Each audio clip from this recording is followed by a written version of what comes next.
Малышке Марьям скоро будет 2 месяца. Первую прививку от гепатита Б ей уже сделали в роддоме, сейчас ей ставят вторую. Мама Элина дошла Киева, признается, разговоры о вреде вакцины слышала не раз, верить в них не торопится и по совету медиков решила все же привить своих детей. Также я старшего прививала. Коклюш, дифтерия, столбняк, гепатит, БЦЖ. Я к этому отношусь спокойно, поэтому для меня лучше их сделать, чтобы у меня дети были здоровее. Вакцинировать детей врачи советуют в соответствии с графиком прививок. Первые новорожденному делают еще в больнице от гепатита и против туберкулеза. Далее строго по календарю. Привиться можно в любой детской поликлинике. Все вакцины в наличии. В нашем холодильнике имеется вакцина против краснухи, коревая паротитно-коревая, также от полиомиелита, от гепатита, от коклюша, дифтерии, столбняка, от дифтерии, столбняка. Что необходимо, у нас все есть, и в котором соблюдается температурный режим строго +2, +8 в холодильнике.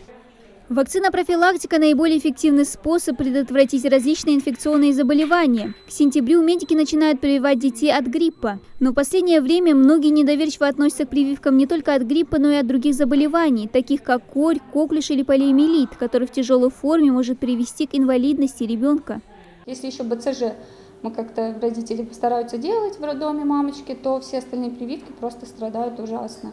Если сейчас мы за счет своего коллективного иммунитета, это люди моего возраста, вашего возраста, мы как-то коллективный иммунитет поддерживаем по этим заболеваниям, такие заболевания, как дифтерия, полиомиелит, скоро начнутся вспышки, что будет очень страшно, потому что полиомиелит это все-таки задевается сфера вещества позвоночника, нашей системы нашей, и все, лебедите встанут.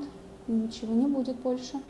Главная причина отказа от прививок – риск заразиться. Да, вакцинация не дает стопроцентную гарантию, что привитый ребенок не заболеет, но даже если это случится, он перенесет болезнь легче благодаря выработанному иммунитету. К примеру, прививка от гриппа может уберечь ребенка от тяжелых последствий болезни.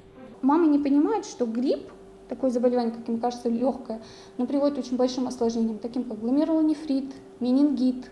Это страшные заболевания, заболевания, с которыми тебе нужно возиться всю жизнь.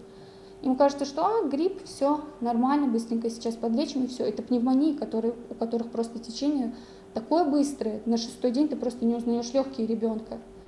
Медики советуют родителям лучше следить за здоровьем своего ребенка. Немаловажную роль здесь играет сбалансированное питание, полноценный сон и соблюдение санитарных норм. И, конечно, своевременно проводить вакцинопрофилактику детям. Если все же есть сомнения, что организм может плохо отреагировать на какой-либо из компонентов вакцины, лучше проконсультироваться со специалистом. Дана Плеева, Адам Далаков, Новости 24.